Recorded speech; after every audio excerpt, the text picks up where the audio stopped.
Today we're going to talk about one of my favorite topics because did you know that Albanians have had one of the longest surviving tribal societies in Europe, stemming all the way back to Illyrian social structures, and that this is one of the main reasons that we not only exist today, but that we have actually managed to preserve our language and culture amidst the many foreign invasions that we've survived.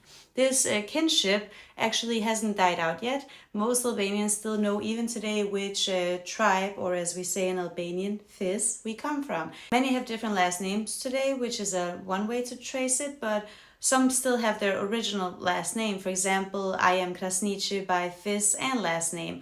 You can see all the big ones here and also in this really, really great book by Robert Elsey.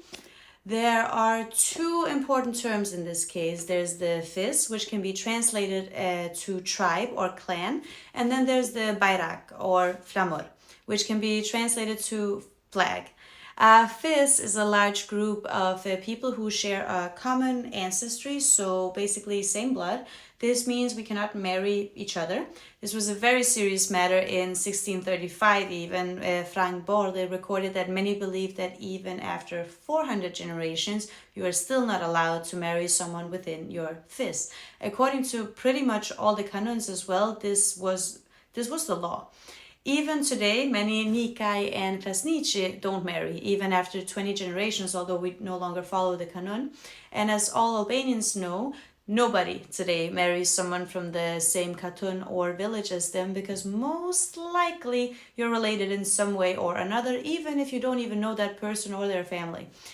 If you don't believe me, go tell your Albanian parents that you've met someone from your village and that you're in love and watch their head explode. It's a fun prank. Just saying.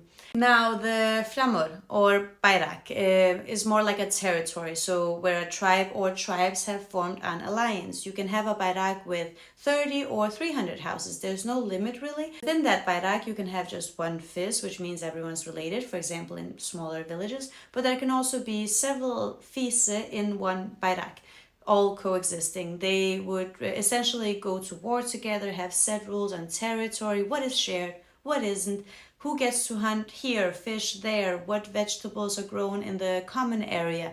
For the ones who followed, for example, the canon of Lektugajini, there had to be equal amounts for everybody. Then you have the Bayraktar, which is the flag bearer.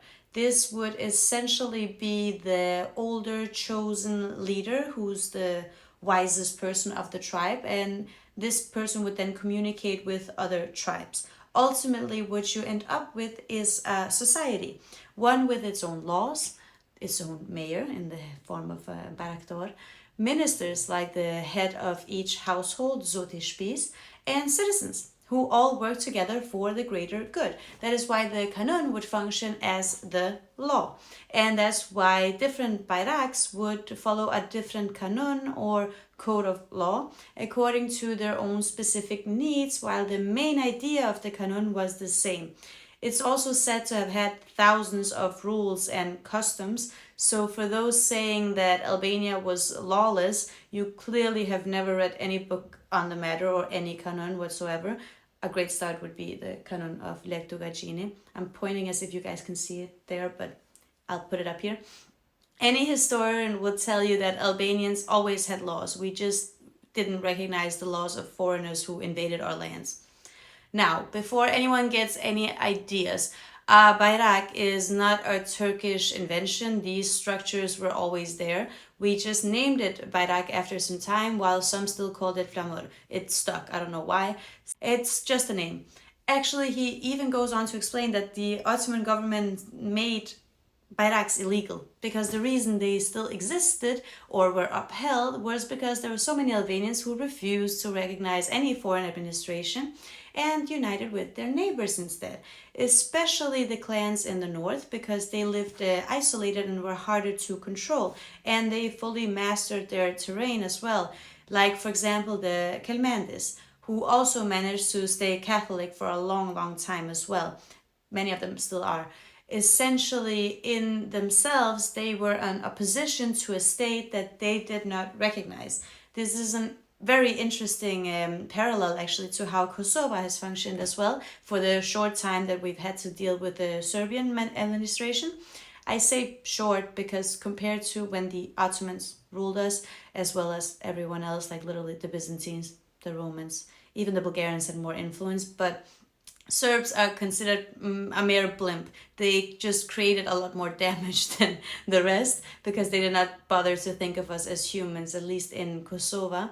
They also attacked Albania and all the other areas, but let me get back on topic. It's very interesting to me how we have always fought against any foreign rule, but been more than happy to have our own and to trust each other as well.